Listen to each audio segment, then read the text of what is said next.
Hello everyone. बच्चों पढ़ाई हो रही है।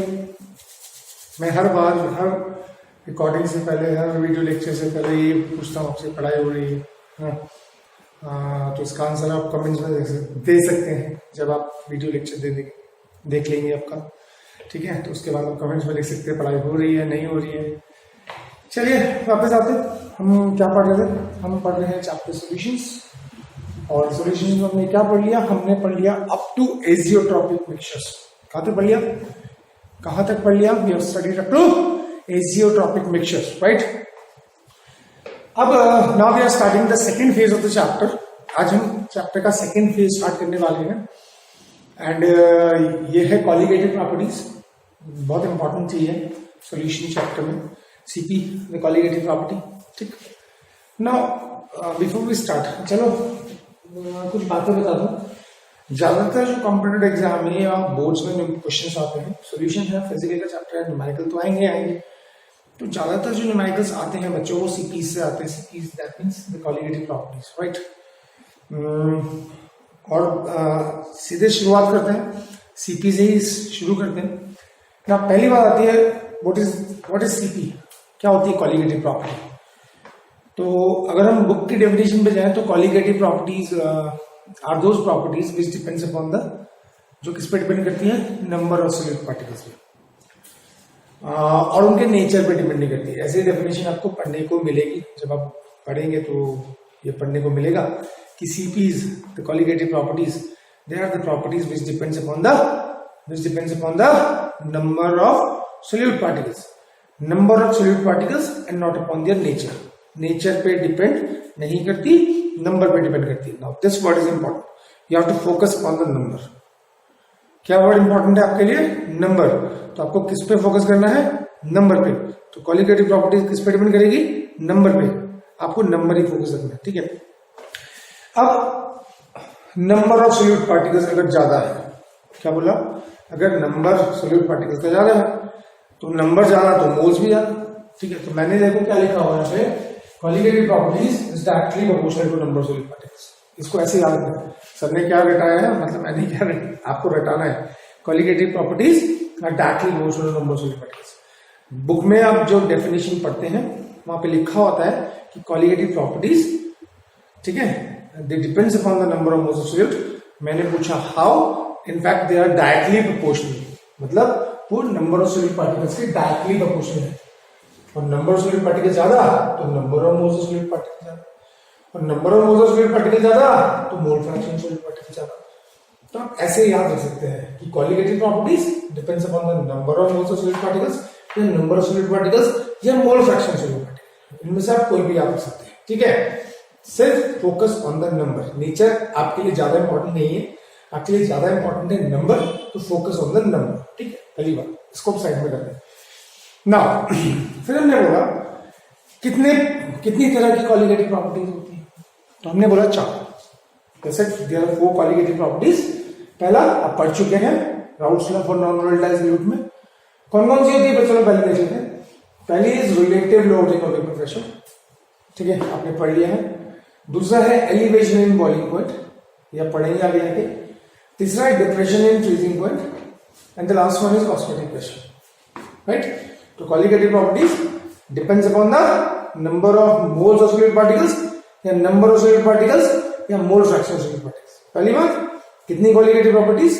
4 कॉलिगेटिव प्रॉपर्टीज, 4 कॉलिगेटिव प्रॉपर्टीज, ठीक है। दे आर, पहला RLVP, relative lowering of vapour pressure. Second one is elevation in boiling point, दूसरी है एलिवेशन इन बॉइलिंग पॉइंट। तीसरी का है depression in freezing point. The third one is depression in freezing point, and the last, and in fact one of the most important property, that is the osmotic pressure. तो कितनी हो गई? 4 हो गई। चलो बच्चों अब आते हैं इनको इंडिविजुअली वन बाय वन पढ़ते हैं। तो बस एक इसके लिए पंच लाइन क्या है मेरी? Punch line is the keyword is number. Nature पे डिपेंड नहीं करती। अब थोड़ा सा देख लेते हैं। अब कुछ के दिमाग में कंफ्यूजन हो रहा होगा, सर नंबर मतलब सिर्फ समझ में नहीं आया। तो कॉलिगेटिव प्रॉपर्टीज जो हम इंडिविजुअली पढ़ेंगे, इनको उठाया है, जरा डेफिनेशन पे फोकस करते हैं। ये तो हम पढ़ना ही है डिटेल में। नंबर पे डिपेंड कैसे करेगा? देखो बेटा, अब यहाँ पे जो सोल्यूट है ना, सल्यूट, क्योंकि important word is solute. Solute को दो पार्ट्स में डिवाइड कर दो, दो तरह के सल्यूट अब हमें यहां से पढ़ने। पहला नॉन इलेक्ट्रोलाइट, क्या बोला? Non electrolyte. नॉन इलेक्ट्रोलाइट मतलब जो पानी में डालने पर डिसोशिएट नहीं होते, यानी कि सॉल्वेंट। अब सॉल्वेंट पानी ही पढ़ना है इसलिए मैं पानी बोल रहा हूं। जो सॉल्वेंट में डालने पर डिसोशिएट नहीं होते, जैसे कि यूरिया आपने पढ़ा, जैसे कि ग्लूकोज आपने पढ़ा, जैसे कि केन शुगर आपने पढ़ा। ठीक है, अभी तक आप यही सॉल्यूट पढ़ते आ रहे हैं। ठीक है, और ये सॉल्यूट क्या है? इनका नंबर चेंज नहीं होता जब आप इनको किसी पर्टिकुलर सॉल्वेंट में डालते हैं। जैसे आप यूरिया को या ग्लूकोज को या केन शुगर को पानी में डालेंगे तो इनका नंबर ऑफ मोल्स पानी में सेम रहेगा। जैसे फॉर एग्जाम्पल आपने 100 मॉलिक्यूल्स यूरिया के डाले, या 100 मॉलिक्यूल्स ग्लूकोज के डाले, या 100 मॉलिक्यूल्स केन शुगर के डाले, तो पानी में जाने के बाद भी 100 के 100 मॉलिक्यूल्स ही रहेंगे। एग्रीड? 100 के 100 मॉलिक्यूल्स ही रहेंगे, उनका नंबर ना तो बढ़ेगा ना घटेगा। they will not increase or decrease। ठीक है, when they were put in the particular solvent, जब उनको सॉल्वेंट में डालेंगे तो उनका नंबर ना तो इंक्रीज होगा ना डिक्रीज होगा। सेकेंड वन जो यहां से मैं शुरू करता हूं, सेकेंड वन इज इलेक्ट्रोलाइट। अब इलेक्ट्रोलाइट आपको पता है, जैसे NaCl, इसको पानी में डालेंगे तो कितने में टूट जाएगा? Na+Cl है। अब देखो नेचर पे डिपेंड नहीं करता, नंबर पे डिपेंड करता है। अब बच्चे मुझे बोलते हैं सर यहाँ पे NaCl डिसोशिएट नहीं हो रहा है, जब हमने इसको एक्वा सॉल्यूशन में डाला, बीइंग अ स्ट्रॉन्ग इलेक्ट्रोलाइट ये नियरली पूरा डिसोशिएट हो जाएगा। तो हमने बोला पहले कितना था? 1, सपोज 1 मोल था, ये कितना बन गया? 1 मोल, और ये भी कितना बन गया? 1 मोल। सपोज ये 1 मोल था तो ये भी कितना बन जाएगा? 1 मोल, और तो अब ये कितना हो गया? 2 मोल। तो NaCl क्या है? इलेक्ट्रोलाइट है। क्या है? इलेक्ट्रोलाइट। ठीक है, और इलेक्ट्रोलाइट है तो क्या हुआ? इसको जब हमने एक्वा सॉल्यूशन में डाला तो इसके नंबर ऑफ पार्टिकल पानी में जाके चेंज हो गए। चेंज हो गया मतलब 1 मोल था तो वहां पे जाके कितना मोल हो गया? 2 मोल। अब इससे मतलब नहीं है, चलो आपकी लैंग्वेज में बोलता हूं कि साबुत NaCl है या टूटा हुआ NaCl, whether it is undissociated NaCl और dissociated NaCl, it doesn't matter, इससे फर्क नहीं पड़ता। तो मैंने आपको जो फोकस कराना है, नंबर नंबर नंबर कितने हैं? 2। टूटे में है या साबुत है, मतलब डिसोशिएटेड है या अनडिसोशिएटेड है, इससे फर्क नहीं पड़ता। जैसे CaCl2 है, इसको भी जब आप एक्वा सॉल्यूशन में डालोगे तो Ca2 पॉजिटिव और 2Cl नेगेटिव पर टूटेगा। अब यहाँ पे अगर 1 मोल है तो ये 2 मोल और 1 मोल टोटल मिला के कितने हो गए? 3 मोल। एग्रीड? तो अब क्या होगा? अब क्या होगा? ये नंबर चेंज हो रहा है। ठीक है, तो कोलिगेटिव प्रॉपर्टी की वैल्यू चेंज होगी। इनमें नंबर सेम है, ये नॉन इलेक्ट्रोलाइट, इनमें कोलिगेटिव प्रॉपर्टी की वैल्यू सेम रहेगी। तो इसलिए हम बोलते हैं कि जब हम कोलिगेटिव प्रॉपर्टीज की बात करते हैं तो डेफिनेशन इंपॉर्टेंट हो जाती है, क्योंकि अगर आपको बड़ी चीजें सीखनी है तो छोटी चीज अच्छे से आनी चाहिए। ठीक है, तो क्या अब यहां पे रख लिया, क्या रख लिया कि colligative properties depends upon the number of solute particles. ठीक है, and do not depend upon their nature. Important word is number, focus on number. कितना हुए? 2। कितने हुए? 3, एंड सो ऑन। एग्रीड? देखो इसको और इलैबोरेट करके बनाएंगे नंबर, क्योंकि आजकल अगर आप नीट के क्वेश्चंस देखें रिसेंटली या जेईई के क्वेश्चन देखें, वो इस नंबर पे ही फोकस करते हैं। ठीक है, स्कूल लेवल पे भी अब वैसे क्वेश्चन आने लगे हैं जो कि बिल्कुल डीप नॉलेज को खींचते हैं बाहर, निकालते हैं बच्चों के अंदर से। तो आप सिर्फ डेफिनेशन करके चले जाएंगे तो काम नहीं चलेगा, आपको सीखना पड़ेगा। एग्रीड? आगे चले, तो ये थी कोलिगेटिव प्रॉपर्टी। अब हम फर्स्ट कोलिगेटिव प्रॉपर्टी पे आ रहे हैं। ठीक है, फर्स्ट कोलिगेटिव प्रॉपर्टी पे आ रहे हैं, और जो हमारी फर्स्ट कोलिगेटिव प्रॉपर्टी है बेटा, first colligative property is relative lowering of vapour pressure. क्या है? Relative lowering of vapour pressure. Relative lowering of vapour pressure क्या बोलेंगे इसको? RLB। अब ये आपने पढ़ा हुआ है, ठीक है, फिर भी हम आपको बता देते हैं। हमने बोला हमारे पास प्योर सॉल्वेंट है A, इसके अंदर इंटरमॉलिक्यूलर फोर्सेस है A, ये वेपर में जाएगा, इसका वेपर प्रेशर कितना आएगा? P0 है। P0 को क्या बोलते हैं? सबको पता है, प्योर वेपर प्रेशर ऑफ ए। ठीक है बच्चों, ठीक है। अब हमने क्या किया, इस ए के अंदर नॉन वोलेटाइल जितनी भी कॉलिगेटिव प्रॉपर्टीज हैं सारी नॉन वोलेटाइल सॉल्यूट के लिए है। ठीक है, ए के अंदर बी डाल दिया। अब क्या हो गया, ये नॉन वोलेटाइल सॉल्यूट है। अब क्या होगा, यहां पे क्या था, ए था, तो सारा का सारा सरफेस पे कौन था, ए था, तो किसकी वेपर्स बनेगी, ए की वेपर्स बनेगी। अब क्या है, बी सपोज पानी के अंदर क्या है, शुगर है। ठीक है, आपने क्या डाल दी, चीनी डाल दी पानी के अंदर, तब क्या होगा, चीनी जब घुल जाएगी होमोजीनियस मिक्सचर बन जाएगा, तो सम ऑफ द सरफेस पे कौन होगा, ए, और कुछ सरफेस पे कौन होगा, बी। बी वेपर में नहीं जा सकती, क्यों, नॉन वोलेटाइल सॉल्यूट है। वेपर में सिर्फ कौन जाएगा, वेपर में सिर्फ ए जाएगा। पर अब क्या है, सरफेस एरिया इस ए के पास कम हो गया इस ए के कंपैरिजन में, इसलिए इस ए की कम वेपर्स बनती है। इसलिए जो ये प्रेशर मारेगा on the walls of the container, gas का जो प्रेशर होगा उसको बोलेंगे पी ए।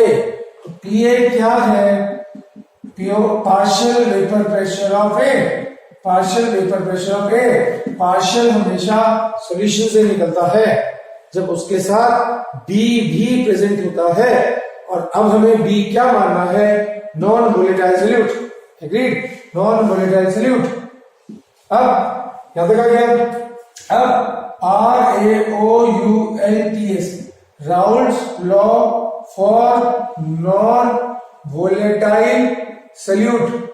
राउल्ट्स लॉ क्या बोलता है नॉन वोलेटाइल सॉल्यूट का, कि P naught A minus P A upon P naught A is equal to mole fraction of non volatile solute. ये बोलता है ना बेटा, यही बोलता है।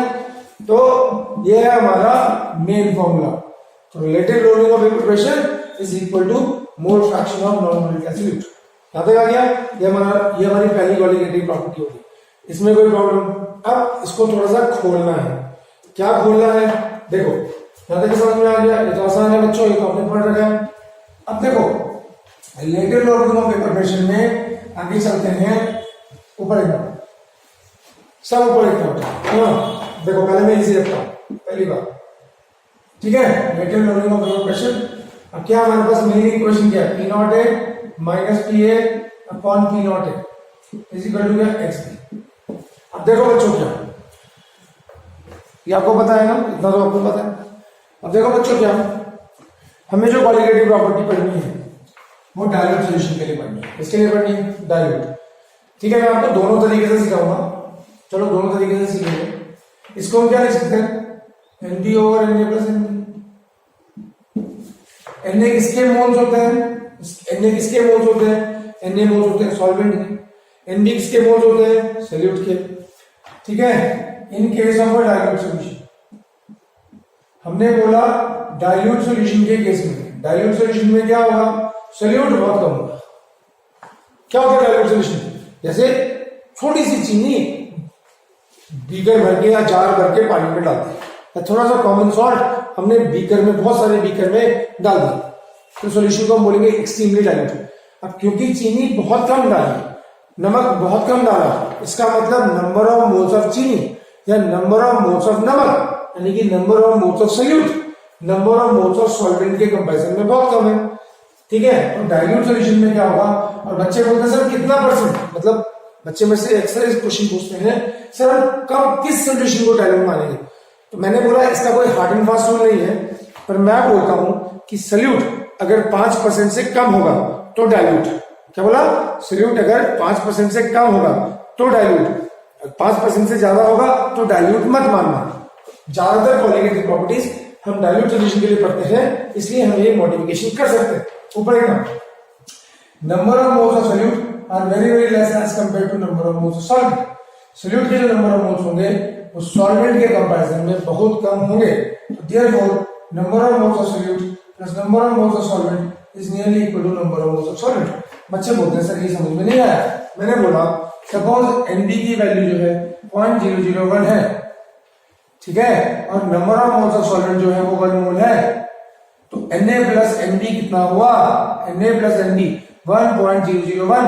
नाउ दिस 001 इज नेग्लिजिबल, तो इसको मैं नियरली इक्वल टू 1 लिख सकता हूं जो कि मेरा Na है। यहां तक तो समझ में आ गया।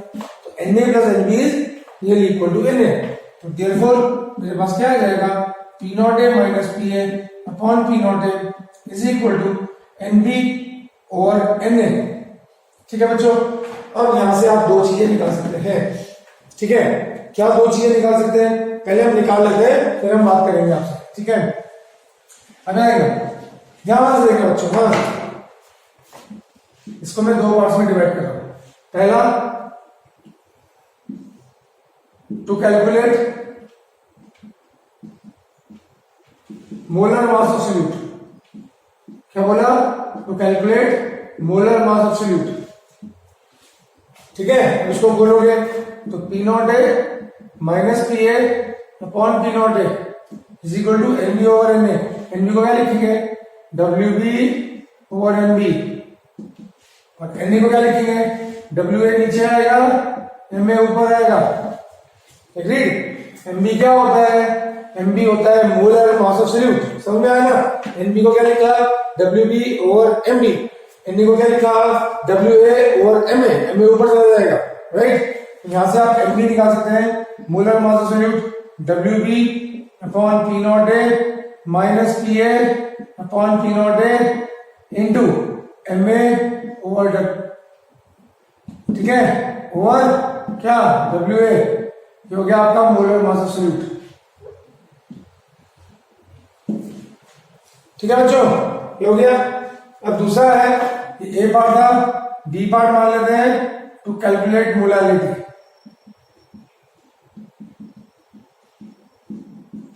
मोलारिटी मतलब स्मॉल है।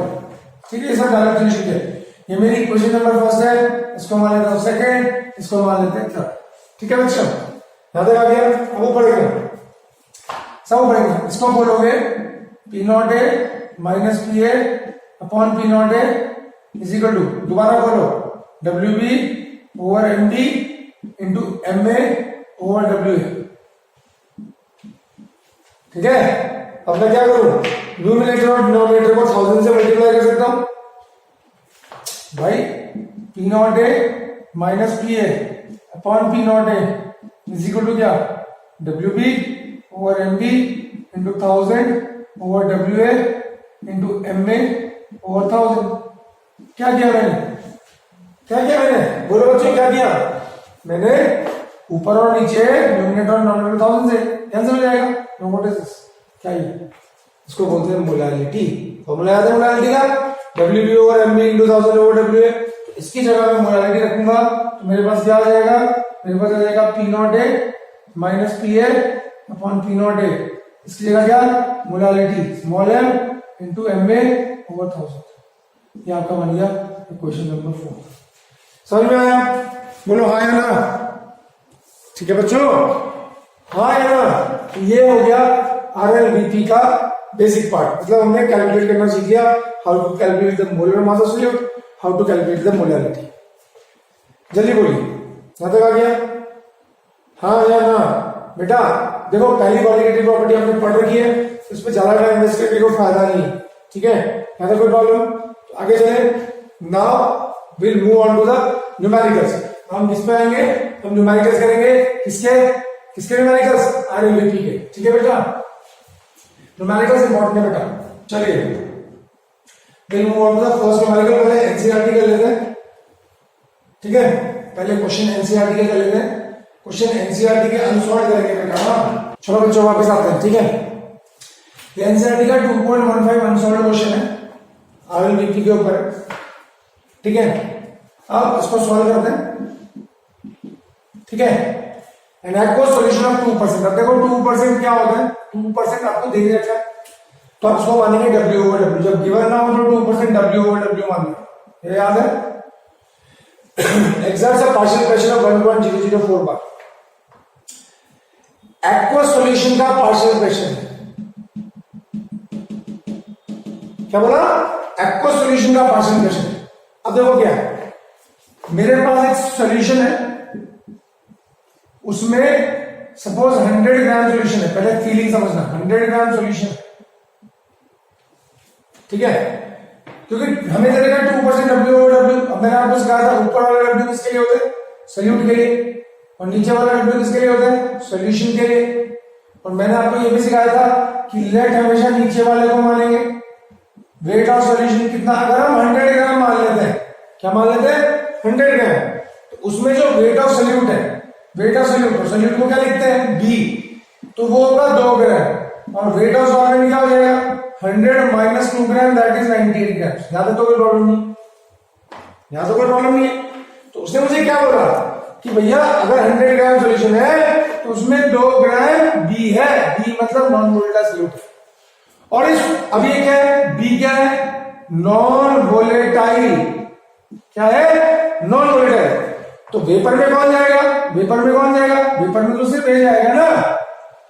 तो वेपर प्रेशर ऑफ सॉल्यूशन दे रखा है 1.004 बार, इसको समझिएगा। 1.004 बार मतलब वेपर प्रेशर ऑफ सॉल्यूशन, ठीक है। और वेपर प्रेशर ऑफ सॉल्यूशन क्या होता है, vapour pressure of partial vapour pressure of solvent, क्योंकि हमेशा जब भी सॉल्यूशन होता है तो उसमें पार्शियल वेपर प्रेशर होता है, और partial vapour pressure of solute B. पर अब मुझे बताओ P क्या है, B है non volatile. Pressure of solution सिर्फ partial vapour pressure of solvent के बराबर आएगा, और पार्शियल वेपर प्रेशर किसके बराबर होता है, P0x से। हाँ यार, P is equal to P0x, ये पता है ना, पता है। चलो, तो हमें क्या दे रखा है, हमें दे रखा है PA की वैल्यू दे रखी है 1.004 बार। मेरे ख्याल से आंसर समझा। अब देखो बेटा, अब वापस आते हैं क्वेश्चन पे। क्वेश्चन को फीलिंग समझना, नहीं आएगा तो ना बोलना, ठीक है। हमें क्या निकालना है, हमें निकालना है मोलर मास ऑफ सॉल्यूशन। और मोलर मास का फॉर्मूला क्या होता है, मोलर मास का फॉर्मूला होता है, अभी हमने निकाला था, P0 है माइनस P अपॉन P0 है is equal to NB over Na plus NB। अब यहाँ पे देखो सॉल्यूट कितना है, 2%। मैंने आपको क्या कहा था, 5% से कम होगा तो डाइल्यूट सॉल्यूशन समझना। और डाइल्यूट सॉल्यूशन मेन फॉर्मूला क्या होता है, Na और Na प्लस NB। तो सॉल्यूशन क्या हुआ, डाइल्यूट हुआ। डाइल्यूट मतलब number of moles of solute बहुत कम होंगे as compare to number of moles of solvent. तो उसको नेगलेक्ट कर दे, अभी डेरिवेशन नहीं किया था, ये हटा दिया मैंने, ठीक है बच्चों, Na को हटा दिया, ठीक है। इसको क्या लिखेंगे, इसको लिखेंगे WB over MB into WA over MB। और इसको क्या निकालेंगे, हमें निकालना है MB, ठीक है। MB क्या आएगा, WB upon P0A minus PA upon P0A into MA molar mass of solvent upon weight of solvent. अब आ जाओ, WB हमारे पास है 2 ग्राम, WA हमारे पास है 98 ग्राम। मोलर मास ऑफ सॉल्वेंट, भाई मोलर मास ऑफ सॉल्वेंट कितना होगा, MA क्या होता है, molar mass of solvent. Solvent कौन है, सॉल्वेंट कौन है, वाटर। तो वाटर का मोलर मास कितना होता है, 18 ग्राम पर मोल। ये भी है, तो मेरे पास ये भी है, मेरे पास ये भी है, मेरे पास ये भी है, मेरे पास PA भी है, PA 1.004 बार। तो मेरे पास P0A नहीं है। अब अगर मुझे MB निकालना है तो मुझे P0A निकालना पड़ेगा ना। अब ऊपर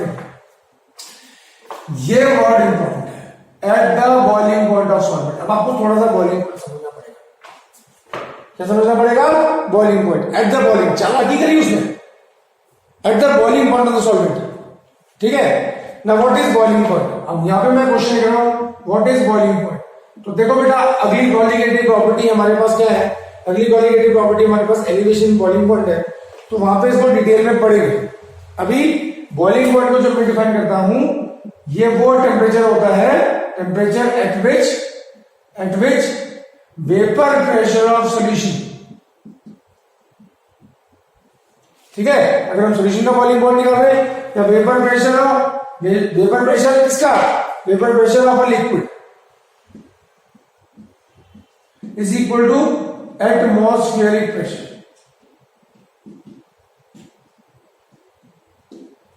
ठीक है। एटमॉस्फेरिक प्रेशर पहले ये लर्न करना पड़ेगा,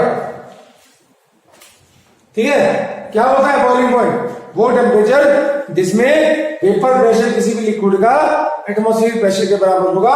और एटमॉस्फेरिक प्रेशर कितना होता है, 180, ठीक है, अब हमें जो यूनिट दे रखी है बार में दे रखी है, तो 1 atm इज इक्वल टू 1.013 बार होता है, 132 होता है 0.013 बार। समझ में आ गया? तो मैंने क्या बोला वापस, हमें क्या चाहिए यहाँ पे बॉइलिंग पॉइंट, क्योंकि लैंग्वेज में दे रखा है at the boiling point of solvent, तो पहले हमें बॉइलिंग पॉइंट समझना पड़ेगा तभी ये न्यूमेरिकल सॉल्व होगा, अन्यथा नहीं होगा। तो बॉइलिंग पॉइंट अगली क्वालिटेटिव प्रॉपर्टी में बहुत डिटेल में पढ़ेंगे, पर क्योंकि हम आरएलवीपी के न्यूमेरिकल कर रहे हैं, यहाँ पे आया है तो थोड़ा सा आपको बताना पड़ेगा बॉइलिंग पॉइंट क्या होता है। बॉइलिंग पॉइंट वो टेम्परेचर होता है जिसमें vapour pressure of liquid becomes equal to atmospheric pressure, यानी कि किसी भी लिक्विड का वेपर प्रेशर 1 atm यानी कि 1.013 बार होना चाहिए। ठीक है, अब मुझे बताओ पानी का बॉइलिंग पॉइंट कितना, 373 का। ठीक है, तो हम ये बोल सकते हैं 373 केल्विन पे टेम्परेचर, पानी का वेपर प्रेशर इतना होगा, बोल सकते हैं भाई प्योर पानी का वेपर प्रेशर कितना होगा, इतना होगा। दोबारा बोल रहा हूं, बॉइलिंग पॉइंट क्या, वो टेम्परेचर जिसमें वेपर प्रेशर ऑफ लिक्विड, अब इसको डिटेल में सिखाएंगे, becomes equal to atmospheric pressure, यानी कि हम बोलते हैं वेपर प्रेशर ऑफ लिक्विड जब 1 atm हो जाएगा, क्या हो जाएगा, वेपर प्रेशर ऑफ लिक्विड जब 1 atm हो जाएगा यानी कि 1.03 बार हो जाएगा, तो इस टेम्परेचर पे कोई भी लिक्विड बॉयल करने लगेगा, कोई भी लिक्विड बॉयल करने लगेगा। उसको उल्टा करते हैं, सपोज हमने बोला वाटर हमने लिया, वाटर का बॉइलिंग पॉइंट कितना होता है, वाटर का बॉइलिंग पॉइंट होता है 100 डिग्री सेल्सियस, 373 केल्विन मान लेते हैं। तो 373 केल्विन पे वाटर का वेपर प्रेशर कितना होगा, वेपर प्रेशर इतना होगा, हाँ या ना। बेंजीन का बॉइलिंग पॉइंट 80 डिग्री सेल्सियस, तो 80 डिग्री सेल्सियस पे बेंजीन का वेपर प्रेशर कितना होगा, इतना होगा। ठीक है, इथेनॉल का बॉइलिंग पॉइंट 78 डिग्री सेल्सियस, तो 78 डिग्री सेल्सियस पे क्या करेगा, इथेनॉल बॉइल करेगा, और बॉइल करेगा इसका मतलब उसका वेपर प्रेशर किसके बराबर होगा, इसके बराबर होगा। यहां तक आ गया, अब आ जाओ वापस। उसने क्या बोला, यहां तक आ गया बेटा, यहां तक आ गया, यहां तक आ गया, यहां तक आ गया, गुड।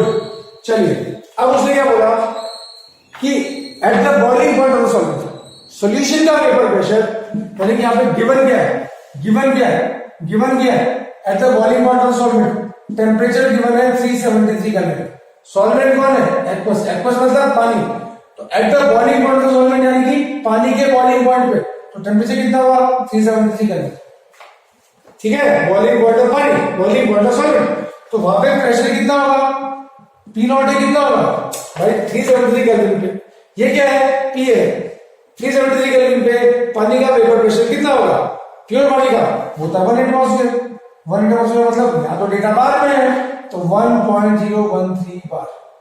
तो इस लैंग्वेज से हमें पी नॉट मिला, मिला या नहीं मिला, पी हमारे पास है, तो एमडी क्या निकल जाएगा, एमडी क्या निकलेगा, डब्ल्यूपी कितना है 2 ग्राम, पी नॉट है 1.013 माइनस 1.004 अपॉन 1.013 इंटू एमए, पानी का molar weight 18, weight of solvent, weight of solvent कितना है 98 ग्राम्स, 98 ग्राम्स, ये निकल गया आपका molar mass of solute, molar mass of solute, molar mass of solute. पहले ये समझ आया, तो रटना क्या है, बॉइलिंग पॉइंट वो टेम्परेचर होता है जिसमें वाटर का वेपर प्रेशर एटमॉस्फेरिक प्रेशर के बराबर होता है, वाटर का वेपर प्रेशर एटमॉस्फेरिक प्रेशर के बराबर होता है। समझ में आया?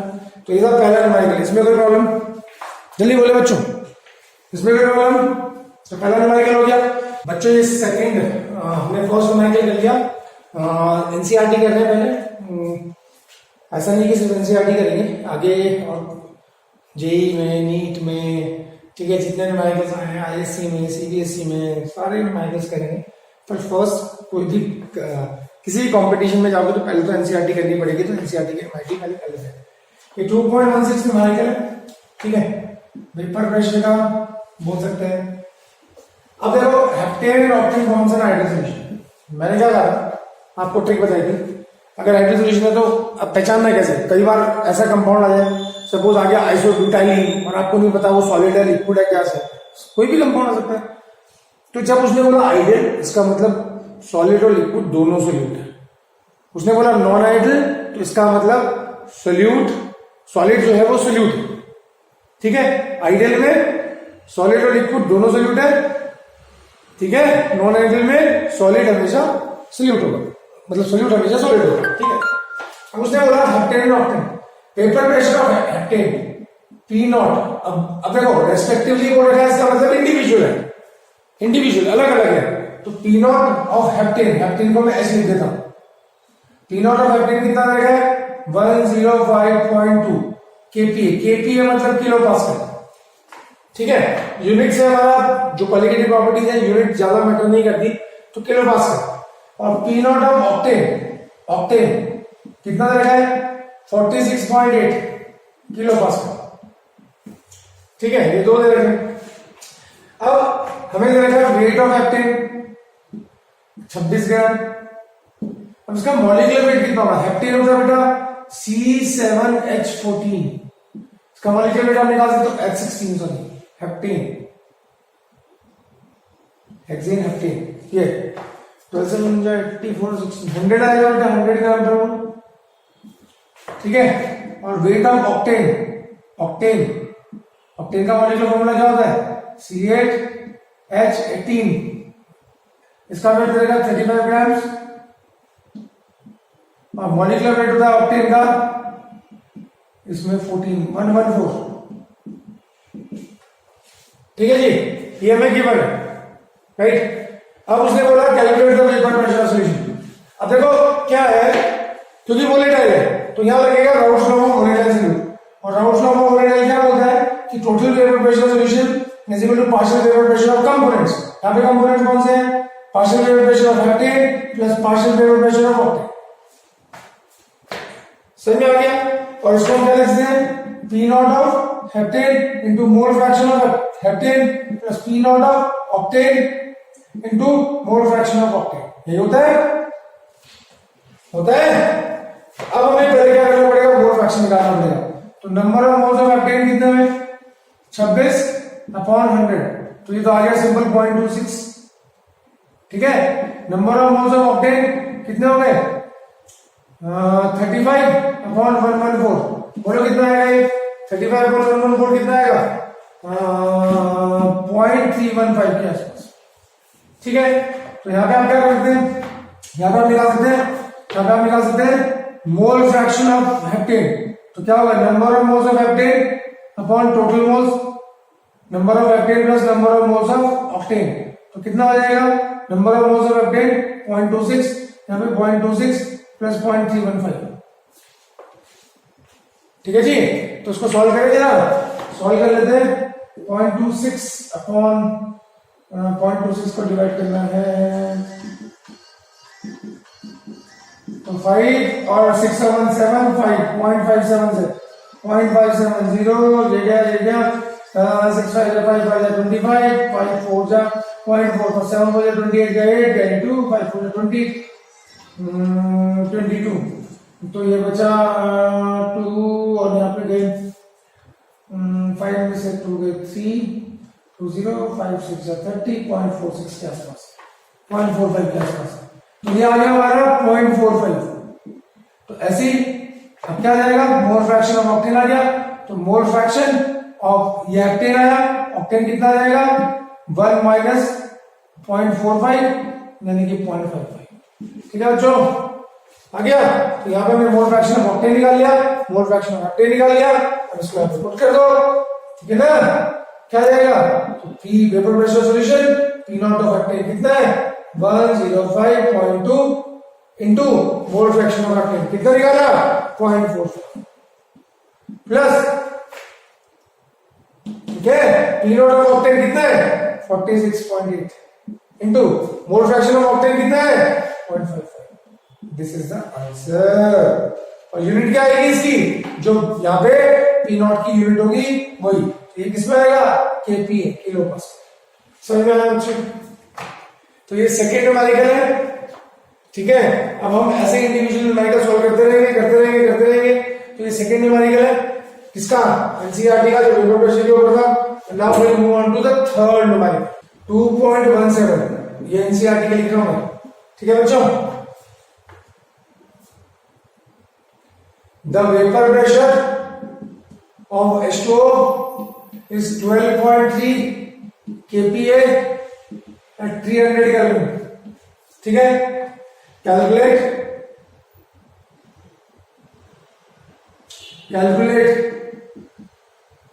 the vapor pressure of 1 molar solution of solute in it। ठीक है बच्चे, ठीक है, ये क्वेश्चन दिया गया है। अब देखो क्या दिया गया है क्वेश्चन में, वापस आते हैं। वेपर प्रेशर ऑफ वाटर दिया गया है। वेपर प्रेशर ऑफ वाटर मतलब प्योर सॉल्वेंट का वेपर प्रेशर, और प्योर सॉल्वेंट का वेपर प्रेशर मतलब 12.3 kPa किलो पास्कल। और क्या बोला, calculate the vapour pressure of 1 molar solution. तो वेपर प्रेशर ऑफ सॉल्यूशन निकालना, ठीक है, वेपर प्रेशर ऑफ सॉल्यूशन निकालना है, यानी कि पीए निकालना। देखो नॉन वोलेटाइल सॉल्यूट के लिए पीएस इज इक्वल टू पीए, क्योंकि नॉन वोलेटाइल सॉल्यूट के लिए molar solution of non volatile solute.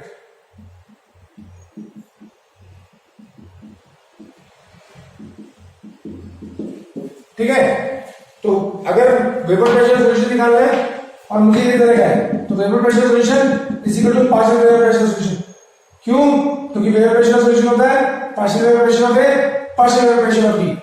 Solution क्या है, सोल्यूट क्या है, solute is non volatile. PT क्या हो जाएगा, 0, बार बार बोल रहा हूं बेटा। तो पीएस किसके बराबर हो जाएगा, PS is equal to PA, PS is equal to PA. तो हमें पीए निकालना है। अब देखो इंपॉर्टेंट बात, 1 molar solution, 1 molar solution, 1 molar solution, इसका मतलब मोलारिटी 1 है, मोलारिटी 1 है। अब मैं ऑलरेडी आपको रिलेशनशिप दिखा चुका हूं, इनफैक्ट डिराइव करा चुका हूं, कोई बात नहीं। हमें क्या पता है, P naught A minus P A upon P naught A is equal to X B होता है। है ना, एक्स बी को N B over N A plus N B बोलते हैं, है ना, है ना। और हम एक्स बी को क्या लिखते हैं, चलो इसको नहीं बोलते हैं, हम डायरेक्ट लिखते हैं। बट अभी हमने ड्राइव किया था एक्स बी मतलब काय बी मतलब mole fraction solute, chi B X B कुछ भी बोलो, is equal to small M into M A over 1000। याद है आपको, याद है आपको, आपको डिराइव करने के 2 बार डिराइव करा दिया गया है ना बच्चों। तो मेरे पास क्या है, मैं इसकी जगह इसको उठा के यहाँ, ये फर्स्ट हो गई, सेकंड हो गई, सेकंड को फर्स्ट में पुट करो तो क्या आ जाएगा, P naught A minus P A upon P naught A is equal to क्या, small M into M A over 1000। Agreed, यहां तक आ गया बच्चों। पी नॉट ए कितना दे गया, पी नॉट ए 12.3 kPa, 12.3 माइनस क्या, पीएम में निकालना है अपॉन कितना, पी नॉट है 12.3।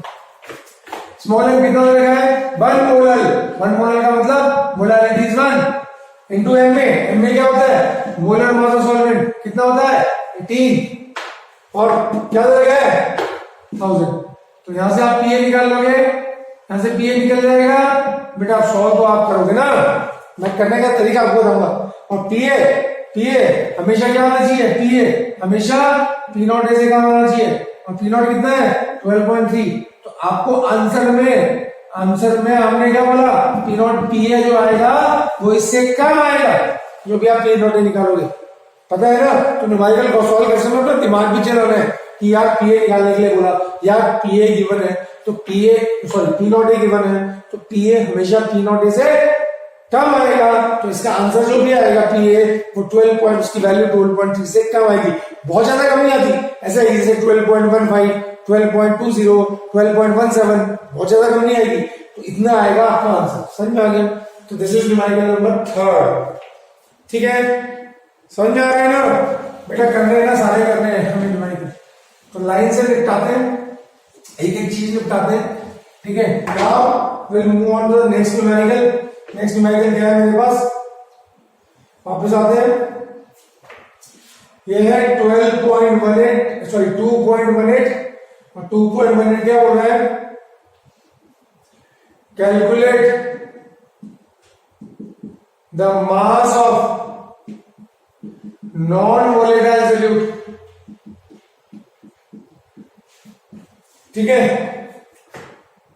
ठीक है। मोलर मास गिवन है, मोलर मास दे रखा है 60 ग्राम पर मोल, इसको ब्रैकेट में कर लेते हैं, ठीक है। सॉरी 40 ग्राम पर मोल, 40 ग्राम पर मोल which should be dissolved in 114 gram of octane, which should be dissolved in 114 gram of octane to reduce its vapor pressure,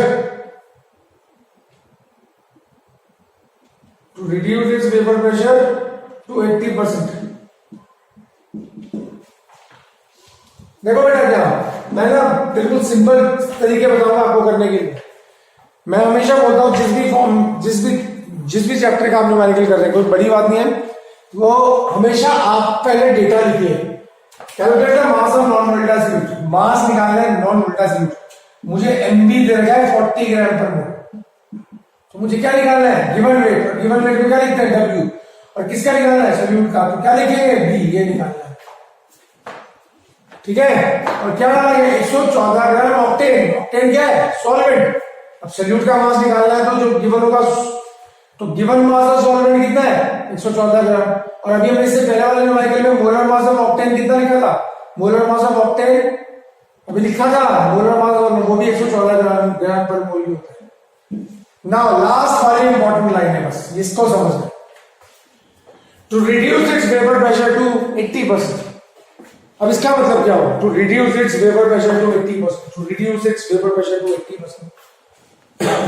इसका मतलब हुआ बच्चे कि अगर मेरा प्योर वेपर प्रेशर 100 है, तो जब हमने नॉन वोलेटाइल सॉल्यूट इसके अंदर डाला, तो उसका वेपर प्रेशर घट के 80 आ गया। नहीं आ समझ में? अगर वो बोलता to reduce its vapour pressure, अब देखो यहां पे बोला 2 मतलब अगर 100 था तो 80 आ गया। अगर वो बोलता 2 की जगह लगाता बाई 80%, तो इतना कम हो गया।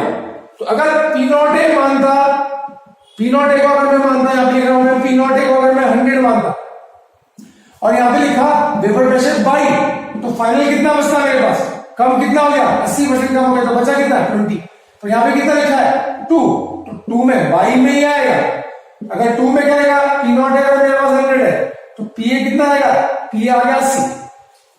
वेपर प्रेशर 2 यहां तक आ गया, 80% तक आ गया।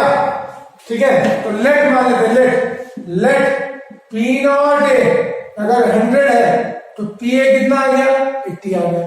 बस अब क्या है फॉर्मूला हमारे पास, P0A minus PA upon P0A। आपको डायल्यूट वाले करने, तो डायल्यूट वाले निकालिए। ठीक है, इजिकल टू WB क्या होता है, MB ओवर MA होता है ना, डायल्यूट वाले करना है आपको। तो WB over MB into MA over W। ये फॉर्मूला भी कितनी बार ट्राई किया हमने। P0A कितना है, P0A कितना है 100, PA कितना है 80, MB कितना आएगा 100, WB निकालना है, MB कितना है 40 इंटू MA कितना है, molar mass of solvent 114, WB कितना है 114। तो ये कैंसिल हो जाएगा, तो WB निकल जाएगा यहां से आपका। तो WB कितना आ जाएगा, WB इज इक्वल टू कितना आएगा बोलो, 20 इंटू 40 अपॉन, ये ना 20 इंटू 40 अपॉन 100 कितना आ गया 8। तो कितना ग्राम हो गया, 8 ग्राम। आंसर आ गया 8 ग्राम। बोलो हाँ या ना। आसान है बेटा, न्यूमेरिकल ज्यादा मुश्किल नहीं है। तो कितने न्यूमेरिकल कर लिए हमने, 3 न्यूमेरिकल कर लिए। अब इसमें कोई प्रॉब्लम है तो हम 4th पे आए। 4th बहुत अच्छा न्यूमेरिकल है बच्चों, 4th बहुत अच्छा न्यूमेरिकल है, 2.19। Now this is one of the most important numerical, JEE में भी आया किसी जमाने में। ठीक है, a solution containing 30 gram of a non-volatile solute exactly in 90 grams of water has a vapor pressure of 2.8 ppm.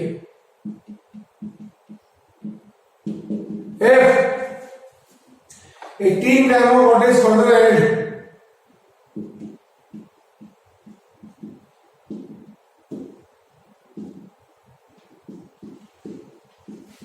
ठीक है, the new vapour pressure becomes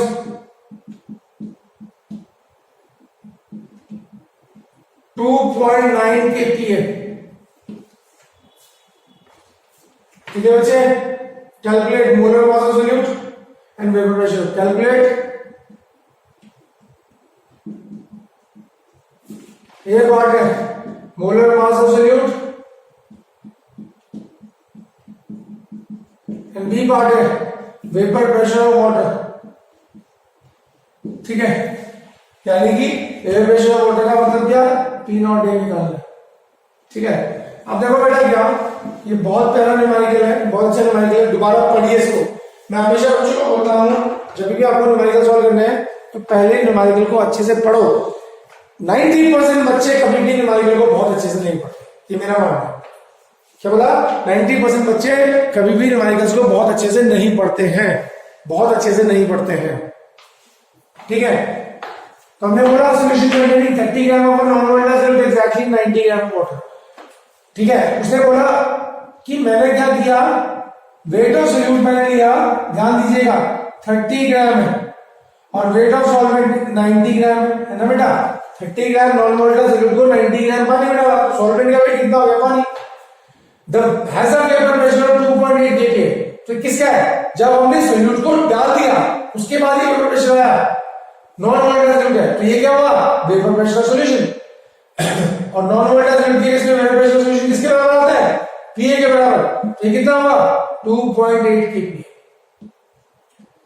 अब देखो उसने क्या बोला, if 18 gram of water is further added. अब समझिएगा, 18 gram of water further डाला, तो एक काम करते हैं, इसको हम मान लेते हैं सॉल्यूशन फर्स्ट, सॉल्यूशन ए, या फर्स्ट ही मान लेते हैं क्योंकि ए तो हम सॉल्वेंट मानते हैं। सॉल्यूशन फर्स्ट, इसमें क्या है, 30 ग्राम सॉल्यूट 90 ग्राम वाटर में। ठीक है, ठीक है, और सॉल्यूशन सेकंड में क्या हुआ, उसने 18 ग्राम पानी और डाल दिया, तो भैया वेट ऑफ सॉल्यूट में तो कोई फर्क नहीं आया, ये तो 30 ग्राम और सॉल्यूट भी सेम है, तो उसका मोलर मास भी सेम होगा। और वेट ऑफ सॉल्वेंट कितना हो गया, 90 प्लस 80 यानी कि 108 ग्राम आया ना। और जो नया वेपर प्रेशर आया, वेपर प्रेशर का सॉल्यूशन आया, वो कितना आया, 2.9 kPa। पहला क्वेश्चन समझ में आया। अब हमें निकालना है मोलर मास ऑफ सॉल्यूट। ठीक है, तो क्या निकालना है, मोलर मास ऑफ सॉल्यूट निकालना है। पहले तो ये डेटा समझ में आया, ये डेटा ही है इन गेम। देखो डेटा नहीं आएगा तो कुछ नहीं आएगा, डेटा को ही खेलना है। अब देखो मैं न्यूमेरिकल यहाँ पे सॉल्व कर रहा हूं, ध्यान दीजिएगा। अब देखो बेटा क्या, 30 ग्राम सॉल्यूट 90 ग्राम वाटर में, सॉल्यूशन पहले वाले सॉल्यूशन में, और दूसरे वाले सॉल्यूशन में 30 ग्राम सॉल्यूट को हमने 108 ग्राम पानी में डाला। तो भैया सॉल्यूट तो सेम है ना, सॉल्यूट का वेट सेम है, सॉल्यूट भी सेम है, तो उसका मोलर मास भी सेम होगा, तो उसका मतलब number of moles of solute constant होगा। क्या होंगे, number of moles of solute जितने इसमें होंगे उतने ही number of moles of solute इसमें होंगे। तो एक काम करो, एक बार इसकी इक्वेशन बनाओ, एक बार इसकी इक्वेशन बनाओ, और दोनों को इक्वेट करो in terms of number of moles of solute. कैसे, अब आएगा, इसकी इक्वेशन क्या बनी, P naught A minus P A upon P naught A is equal to, dilute solution के लिए मैं क्या लिखता हूं, एनबी ओवर एन ए, ये लिखता हूं है ना। यहाँ पे एन ए निकाल लो आप, एन ए कितना निकालोगे, एन ए कितना निकालोगे, जल्दी बोलो, एन ए कितना, 90 upon 18 that is equal to 5। और यहाँ पे एन ए कितना आएगा, 108, भाई पानी का मॉलिक्यूलर वेट 18 होता है ना, 6। ठीक है, तो यहाँ पे सॉल्यूशन फर्स्ट की बात हो रही है, सॉल्यूशन फर्स्ट की बात। यहां से आप एनबी की वैल्यू निकालो, तो एनबी की वैल्यू क्या आएगी, एन ए इंटू दिस, तो N A into P naught A minus P A upon P naught A. पहले बात समझ में आया, एनबी क्यों निकाल रहे हैं, देखो ना बेटा, यहाँ पे भी 30 ग्राम सॉल्यूट है, यहाँ पे भी 30 ग्राम सॉल्यूट है, चेंज कौन हो रहा है, सॉल्वेंट चेंज हो रहा है। क्या सॉल्यूट चेंज हो रहा है, नहीं हो रहा है, क्योंकि सॉल्यूट चेंज नहीं हो रहा है तो दोनों के नंबर ऑफ मोल्स निकालो। सॉल्यूशन सेकंड में क्या होगा, सॉल्यूशन सेकंड में उसमें भी नंबर ऑफ मोल्स का, यहां पे दोबारा लिख रहा हूं, P naught A minus P A upon P naught A is equal to NB over N A. यहां से एनबी निकालोगे तो कितना आएगा, N A into P naught A minus P A upon P naught A, है ना। दो से इक्वेट कर सकते हैं, या तो एनपी की टर्म्स में इक्वेट कर सकते हैं या पी नॉट ए की टर्म्स में इक्वेट कर सकते हैं, ठीक है। तो अब यहाँ पे एनबी, अब ये होगी, यहाँ पे एनबी कितना आएगा, पी नॉट ए कितना है, इसका एनबी कितना आया 5 इंटू पी नॉट ए हमें नहीं पता, पी ए की वैल्यू क्या है 2.8, पी नॉट ए हमें नहीं पता, पी नॉट ए भी कांस्टेंट है। ये मेरी होगी इक्वेशन नंबर फर्स्ट। ऐसे ही यहाँ पे एनबी क्या होगा, एनबी की वैल्यू यहाँ पे कितने सोल्यूशन सेकंड में 6। ध्यान दीजिएगा बच्चों, P naught A minus P A upon P naught A, P A कितना है यहाँ पे, पी ए दे रखा 2.9 के P A 2.9 upon P naught ए हमें नहीं पता, ठीक। ये होगी इक्वेशन नंबर सेकंड। अब इन दोनों को इक्वेट कर दो, इक्वेटिंग फर्स्ट एंड सेकंड, ठीक है बेटा, इक्वेटिंग फर्स्ट एंड सेकंड। तो कितना आएगा 5, ठीक है, into P naught A minus 2.8 upon into P naught A minus 2.9 upon P naught ए, ठीक है। अब इसको सॉल्व कर सकते हैं आप लोग, या फिर नोट कीजिए होगा मेरे ख्याल से, ठीक है। तो मैं इसको हटा दूं, ऊपर देखना बच्चों, अब पी नॉट ए कैंसिल हो गया, तो मेरे पास क्या बचा 5 P naught A minus 2.8 is equal to 6 P naught A minus 2.9। Solve करो, 5 P naught A minus it was 14 आ गया is equal to 6 P naught A 17.4 आ गया। तो पी नॉट ए कितना आ गया 17.5 माइनस 14.0, 14 है ये 14.0, 4 है ये 4 बच्चों, ठीक है। 17.4 minus 14 is equal to 3.4, unit same रहेगी केपी। हाँ यार ना, तो पहली चीज निकल गई, वेपर प्रेशर ऑफ वाटर निकल गया पी नॉट ए, और ज्यादा आना चाहिए किससे 2.8 से और 2.9 से ज्यादा आना चाहिए, क्योंकि ये क्या है वेपर प्रेशर सॉल्यूशन है, इसका मतलब हमारा ज्यादा आ रहा है, इसका मतलब हमारा ये जो पी नॉट ए आया ये सही आया, एग्रीड। हमें क्या निकालना है, इसका पहला पार्ट, दूसरा पार्ट क्या निकालना है मोलर मास ऑफ सॉल्यूट। अब इसको डायरेक्ट कहीं पुट कर दीजिए, इसको डायरेक्ट कहीं पुट कर दीजिए, पी नॉट ए कितना है 3.4, ये देखो ना, P naught A minus P A upon P naught A is equal to क्या, खोल दीजिए इसे, W P over M D into M A over W A, ये तो होता है यहाँ से मोलर मास निकालना है। तो पी नॉट ए कितना है 3.4 माइनस क्या, इस वाली इक्वेशन में पुट करना सपोज, यहाँ पे पी नॉट ए कितना था, यहाँ पे कितना है डब्ल्यू बी कितना है, यहाँ पे डब्ल्यू बी कितना है, अच्छा डब्ल्यू बी और एम डी की वैल्यू, डब्ल्यू बी हमें नहीं पता, नहीं डब्ल्यू बी पता है ना, कितना डब्ल्यू बी 30 ग्राम, एम बी हमें नहीं पता, into molar mass of solvent कितना होता है 18 अपॉन 90, तो एम बी कितना आ जाएगा, एम बी आ जाएगा, सॉल्व कर लेना इसको, कितना आएगा बोलो, M B is equal to 6 into 3.4 upon कितना, दिस माइनस दिस 0.6, तो ये 34 ग्राम पर। समझ में आया बच्चों। तो ये मैंने एनसीईआरटी के लगभग सारे न्यूमेरिकल करा दिए बच्चों, ठीक है, एनसीईआरटी के लगभग सब न्यूमेरिकल हो गए हैं। अब नेक्स्ट लेक्चर में हम सेकंड क्वालिटेटिव प्रॉपर्टी पे जाएंगे जिसका नाम है एलिवेशन इन बॉइलिंग पॉइंट। अभी और न्यूमेरिकल्स भी करेंगे, सबके न्यूमेरिकल करेंगे, पर एक बार क्या है कि एनसीईआरटी लगभग पूरी हो जाए, then we will do the numericals of NEET JEE, जो भी आपको जितने प्रैक्टिस करनी चाहिए वो सारे करेंगे, पहले ये कंप्लीट कर दीजिए, ठीक है बेटा। तो ये नोट कर लीजिए, आपके 4 न्यूमेरिकल्स हो गए इसके, ठीक है, और आगे भी करेंगे, अभी फिलहाल ये ठीक है। हाँ, फिर दोबारा बोल रहा हूँ, हर वीडियो लेक्चर जो आपका है इनको आप अपने कॉपी में लिखेंगे, जब तक आप कॉपी में नहीं लिखेंगे ठीक है तो आपको नहीं आएगा, ठीक है, आप कॉपी में नहीं लिखेंगे तो आपको नहीं आएगा। तो आप बार बार मैं बोल रहा हूँ, जितना मैं रोज करा रहा हूँ, जितने वीडियो लेक्चर आपको मिल रहे हैं, प्लीज इनको कॉपी में लिखिए, ठीक है, तभी आपको केमिस्ट्री समझ में आएगी। आपका एक दिन का छूट गया तो फिर दूसरे दिन आपको नहीं आएगा सब। जैसे मैं हमने यहाँ पे आज बॉइलिंग पॉइंट पढ़ा, कल आप उसको यूज करेंगे सेकंड क्वालिटेटिव प्रॉपर्टी, ठीक है बच्चों। चलिए आज इसको खत्म करते हैं। नेक्स्ट वीडियो में second colligative property, elevation in boiling point. तब तक पढ़ते रहो, ठीक।